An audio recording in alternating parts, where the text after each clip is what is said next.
everyone, welcome to Tech Talks. My name is Michael Bertoni, and I'm the founder and CEO of Philly Tech NU Prospect, and I'm so happy to be here. Right, we're back to doing Tech Talks live every Wednesday at 12:30 p.m. on the RVN TV network here. Really excited to be here. And again, Tech Talks is dedicated to startups, technology companies, software companies, and all the different companies that are within the ecosystem of software and technology companies, right? So I've been personally working with software and tech startups for over 20 years, and I'm really here to make sure that they're successful, and I want this show really to be valuable for you so you get something out of it and it helps your business. So I'm really excited today. I have a great guest to kick back off my show. Ethan Wergelis Isaacson, wanted to get that right, from Dream It Ventures. He is the program director for their health tech division. So it's great to have you here, Ethan. Thanks, Mike. Appreciate you having me on. I'm excited. Yeah, so yeah, I wanted to go through really what this show is all about and then hand it over to Ethan to talk about. This show, again, is here to help startups, technology companies be successful. And we have one of the best companies in the Philadelphia region here, Dream It Ventures. If you haven't heard of them, please go out to their website and check them out. They specifically work in 3 different areas that Ethan's going to talk about. He heads up their health tech division, which is, health tech companies, med tech, healthcare, health IT is some of the other words. So Ethan, tell us a little bit about your background. So what did you do before Dream It, right? What led you to kind of this job right now? Yeah, absolutely. So I did not take the traditional path to get into venture capitalism as an industry. I guess my story sort of starts back in college. So I studied biology. My plan was to go to med school. And about halfway through, I had gotten involved and helped with a couple of other folks during the first year to this organization that raised money for the local children's hospital down in DC. So I went to University of Maryland, College Park, go Terps. So that first year, we did a whole bunch of stuff building this organization, got more and more involved. So, but that by my junior and senior year, I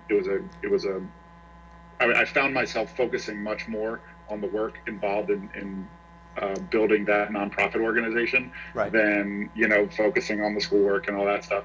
So what it did was, plus the thought of going to school for 8 more years kind of give me agita.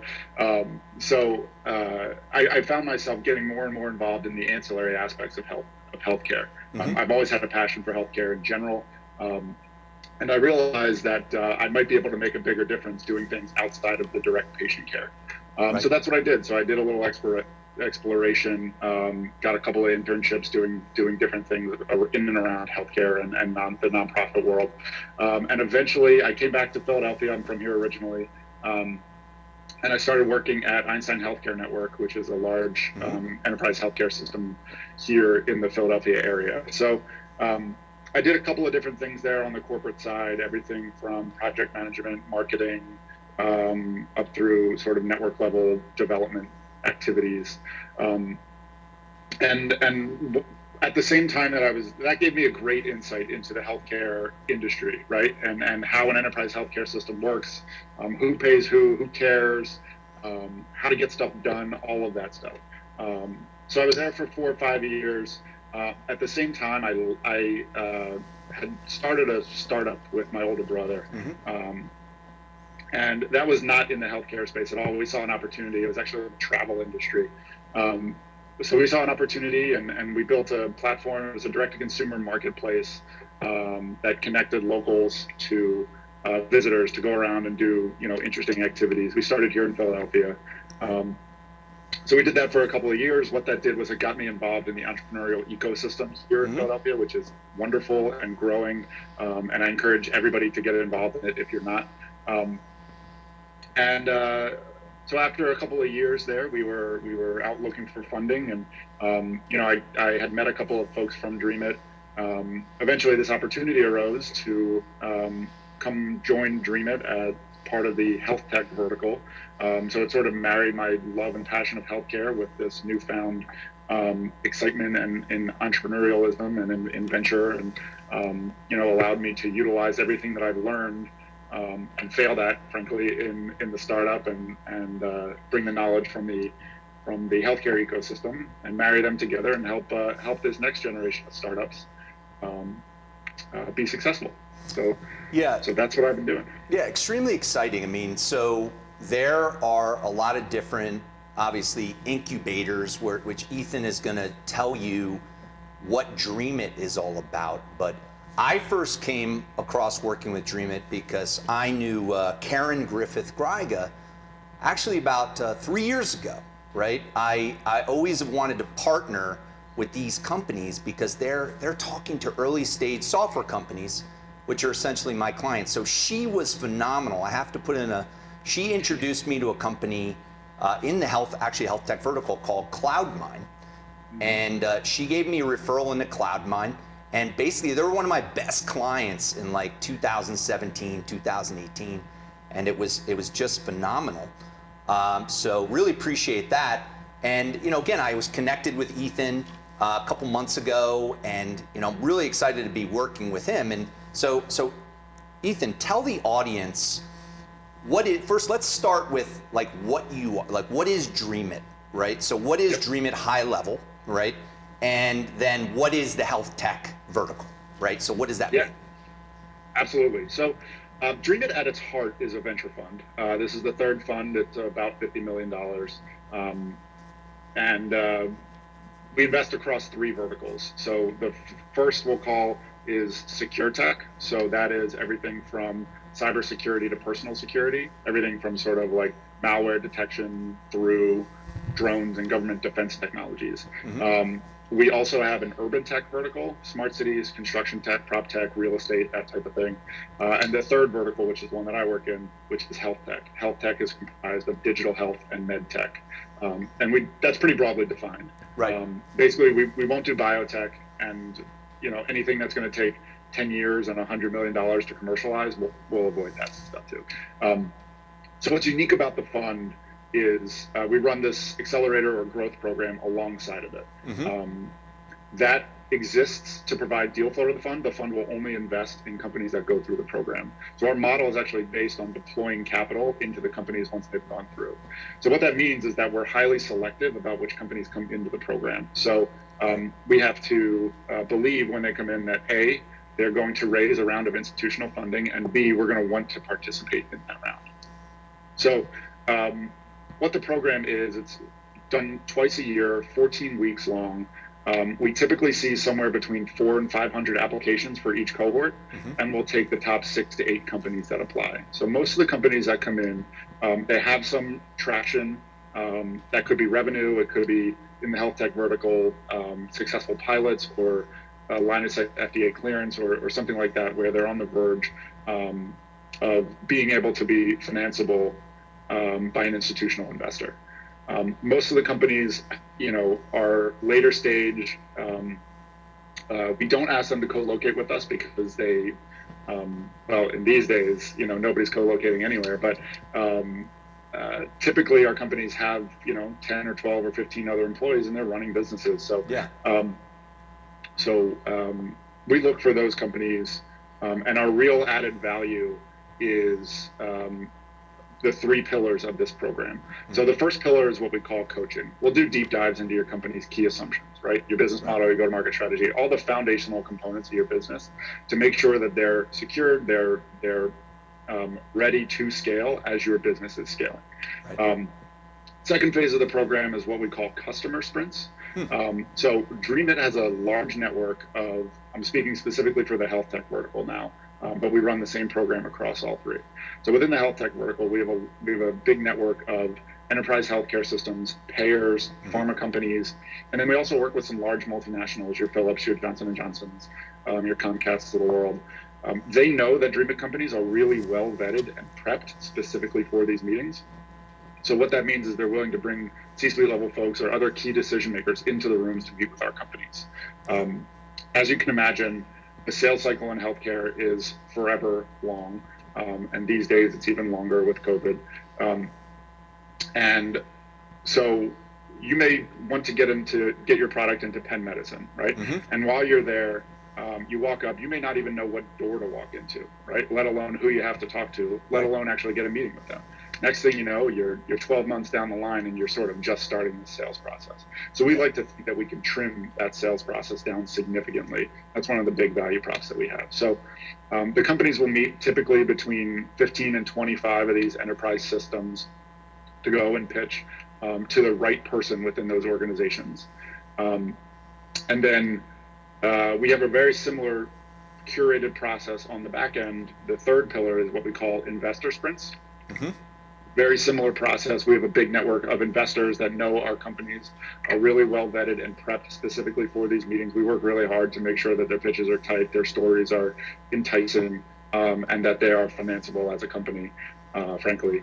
And the teams will meet with investors who are specifically interested in meeting with them. So we don't do demo day or anything like that. The idea is that they'll get curated meetings with investment firms whose thesis they fit to go and raise that institutional round of capital. And then Dream It has the option to co-invest at the same terms with that lead investor. So when you were talking earlier about incubators and other accelerators, a lot of times those come before us, right? So we've had plenty of companies that go through incubators, that go through other accelerator programs, the Y Combinators of the world. And then they'll go through Dream It once they're really at that point of being able and ready to scale. And that's where we can really help them. Yeah, so many people in my audience and people watching this might not know this, but the Philadelphia region is one of the largest in the country in terms of life sciences, healthcare, pharma, right? So what happens many times out of that, and Ethan could tell you more about this, is these companies spawn software and technology companies, right? But they also, these companies then obviously want to sell back into these companies, right? So the definition of health tech really is they're building software, they're building technology that ultimately they would sell to hospital systems, pharma companies, biotech companies, right? Other healthcare companies, right? So Ethan, tell the audience a little bit about your success stories that you've had, right? So, obviously clients that you can mention, that type of thing, but what type of clients do you work with? Success stories are always great, like obviously ones that have had exits, if you could talk about those, right? But tell the audience a little bit about those companies and some of those success stories. Yeah, absolutely. So we sort of see our role in the ecosystem as having multiple clients on multiple levels, right? So on our website, you can see the full list of portfolio companies. Ideally, at the end of the day, we are a venture fund. So we look for the best companies that we want to invest in to generate returns for our LPs. That's our end goal. At the same time, we have this great list of partners that trust to bring these great companies in. They'll let us know what strategic goals they have for the year. They'll keep us updated as to if there are particular solutions that they're looking for that we might be able to see in the marketplace or have in our portfolio. So we work with them as well. So from a success standpoint, I sort of think of it as two different things. We find success in the financial returns. That's ultimately what we're judged by from our LPs as an organization. But there's also success between connecting the startups with these commercial contracts and potential relationships for them to grow. Obviously that helps us also, but so we've had great companies go through Dream It. We've been around for 10 years. So some of the names that you might have heard of within the health tech vertical are Echo, which is an automated device measuring cardiac heart sounds. We have Redox, which is like a universal connector into the electronic health record. We've had a whole bunch of other companies. We've had different verticals throughout the years. So again, everything is listed on the website. Feel free to go through and you can look at our track record. And then successes from companies going through the program. I'll give you an anecdotal example. We had a company that was down pitching to the CIO of a large healthcare system in the Tampa area. And when the CIO was in the room, they were pitching. About halfway through their pitch, the CIO just waves his hands and goes, stop. Right. I love this. We're going to pilot. Nice. And 6 months and 9 days to the date of that meeting, they had a large commercial contract with that enterprise healthcare system, which is unheard of. I think the average sales cycle in healthcare is like 18 months. That's good. So Ethan, this has been great. So everybody come back. We're going to take a little break, but everybody come back. We're going to talk more about successes of Dream It. We're going to talk about investing, right? Some of the key successes to investing, and really talk about the future. What does the future hold for Ethan's market and in health tech? So come on back to Tech Talks in a few minutes. Thanks.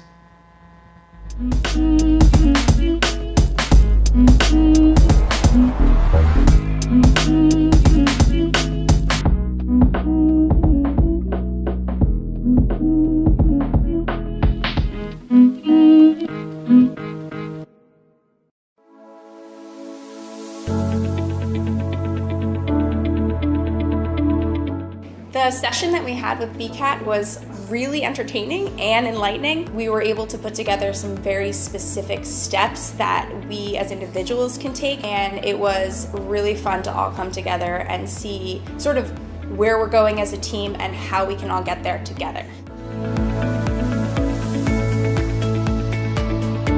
We had a tremendous experience with the BCAT partners. One of the challenges that we have as an organization is to make sure that we have the right people in the right chairs doing the right thing. To do that well, you have to have synergy. You can try to dream up ways to make sure that your group does that, or you can rely on experts. We would recommend BCAT partners to anybody who's looking to take their organization to the next level.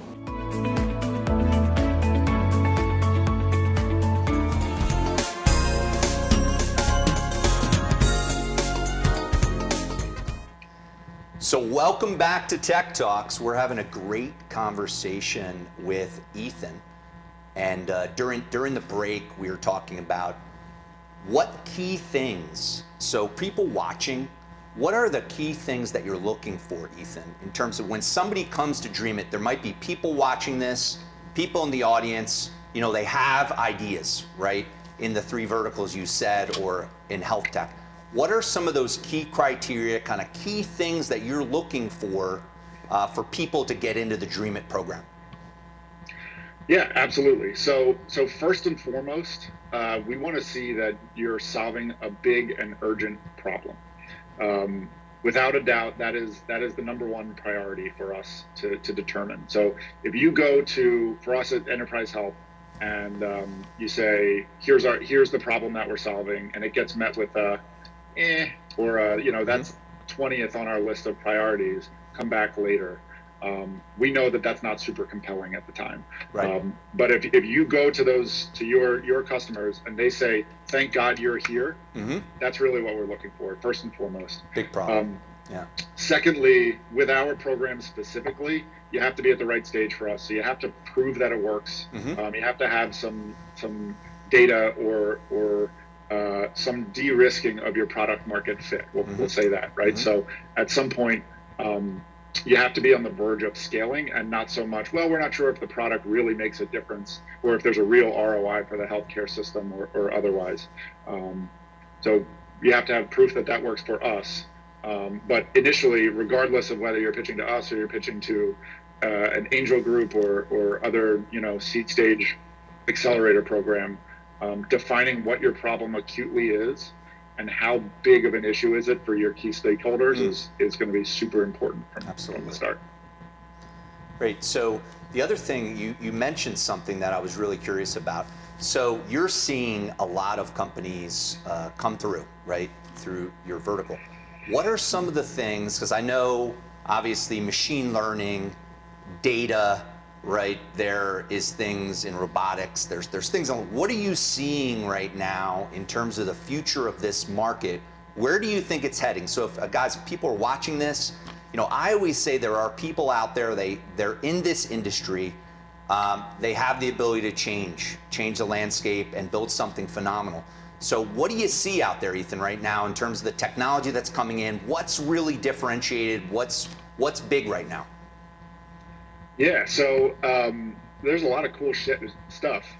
Am I allowed to curse on this? I don't know. That's all right. So there's a lot of cool stuff out there. So what we like to see, everybody's got machine learning, everybody's got AI, everybody's got this new blockchain technology. The truth is, while that stuff is interesting, it's almost a commodity at this point. And I care much more about how you're utilizing that technology to really be different from everyone else than actually just the fact that you have that technology. Right. 5 or 10 years ago, that might have been different. But nowadays, it's all about how you're utilizing that to really make a difference and solve that big problem that you have. So trends going forward, I mean, a really popular model that we've seen is, and actually we were just talking to a company the other day that did this, is having some service or some offering to healthcare systems or providers or labs or anywhere that's a front-facing piece of the healthcare system, to grab data and use that offering as a Trojan horse to get data, which they can then go and sell to pharma on the other side of the other side of the ecosystem. It's an interesting model. It seems like pharma is to an extent willing to pay, but that's very much still TBD what the ROI there is. Right. For the pharma companies, but it's certainly a model that we've seen become increasingly more popular. Sort of the vision for the company is, yes, we have this, but really we're all about selling the data. Yeah, there's actually one of my clients, you might know them, I don't know if I told you this, Health Verity. They're in the space. I know they've gotten a ton of funding, so they might be kind of out of your, but yeah, I mean, they're in the mode of like an IMS Health, like they built this marketplace where they sell data. And but so you see, like, again, the data aspect and how to get to the data. You see that as a big differentiator? So it depends how much data you actually have, right? Because anybody can get data, but how you get it, how quickly you get it, how much of it you have, and what you're doing with it is really the differentiator, right? So just being able to get data is not that impressive.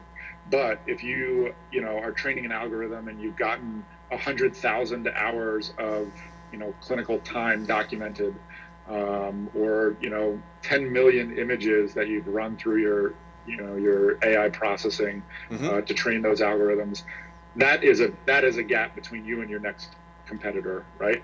That's going to take them a while to do that. They're going to have to be resourceful to figure out, where to get that amount of data to be as accurate, to be as specific as your algorithm is. And so that is something that would make a difference. So again, it's not so much just having it, but it's what you're doing with it that I really care about. Yeah, so kind of going along those lines, and you had talked about a little bit before, I'm interested to understand where you think a company like DreamIt is going to be in 5 years or 10 years. Like, what are the trends? You obviously want to try to stay ahead of the curve. Like, where do you see the future of this? Because I know when you started, I remember when you started, you were more of a true incubator. But now I know you're kind of going to that next phase, which I think is great. So where do you see this market that you're in? Where do you see it heading, like in terms of the growth of it and that sort of thing? Yeah, so I would say that that we are always on the lookout for moves in the market in general. What the next sort of landscape for early stage ventures is, and keeping that in mind. So within the health tech vertical specifically, I think there are specific fields that are growing and expanding. So right now we do digital health and med tech, and that's really broad, right? Yeah. So we can have a pharma company, we could have a company that sells to payers, we could have, we have a genomics company in the current cohort. So I think each one of those, as in and of itself, is big enough and broad enough and expanding quickly enough that there's going to be these huge changes in the market. I could see us, pursuing those. In terms of a venture landscape, I think that there's the traditional accelerator model where they take 6 or 8% in exchange for some cash. And it's much more of a better by the pound model there, where they have 100 companies that come in, and if one of them ends up getting a 10 or 100x return, then that makes it for the rest of the batch. Right. I think people are starting to lose the sheen on that a little, are starting to see that there's not quite as much value there as there used to be. And that's why I think that the model that we have really is helping the companies that are coming in, right? I mean, if you ask a company that's doing a couple $100,000 in annual recurring revenue, or $1 million in annual recurring revenue, what they need, they're going to say, we need to shore up our fundamentals, we need to get more customers to the top of the pipeline, and we need to be introduced to investors who fit where our vision and where we're trying to go, so that we can raise money. And that's what we do. Yeah, so with that, I just wanted to sum up for me the value proposition of Dream It, right? To sum it up for the audience. And if there's some way to contact you or get a hold of Dream It. So if you could sum it up with kind of the top 3 to 5, this is why people work with Dream It, and then how to get in contact with you, then we'll sign off here on Tech Talks. Yeah, absolutely. So first, thanks again for having me on. This was great. I'm honored to be the first one back post-pandemic. So top 3 things that Dream It does, our real value props are coaching, customers, and capital, right? So we'll make sure that your business is sound from a fundamental perspective. We will introduce you to somewhere between 15 and 25, if not more, enterprise systems that are your customers. And we'll put you in the rooms with the right people to do that. And then we'll introduce you to investors, so then line up meetings for you, and those investors will be specifically interested in meeting with you. The other value prop is that essentially we don't get paid unless you get paid, right? So because our model is based on investing in the companies once they've found a lead investor, if that never happens, if you don't go through and raise another round of institutional funding, then we can't deploy our capital. You essentially go through the program for free. So with that, how do you get in contact with us? Definitely reach out to me on LinkedIn. You can shoot me an email. It's ethan@dreamit.com. Send me your pitch deck. Also happy to take a look at it prior to, or if you're too early for us, would still love to have a conversation with you. And then Dream It also does a whole bunch of content. We like to think of ourselves as thought leaders in the space. So follow Dream It on LinkedIn, on YouTube, on all the social medias. We're posting stuff all the time. We have great conversations with really interesting guests, especially given the times that we're in right now. There's all sorts of great content coming out. So great. So Ethan, has been great to have you on my show. I really appreciate it. And everybody come back. We're going to be hitting like gangbusters Tech Talks every week, 12:30 p.m. Wednesdays. And thanks a lot for showing up. And Ethan, again, thanks for coming. Appreciate it. Yeah, thanks for having me. All right. Take care, everyone.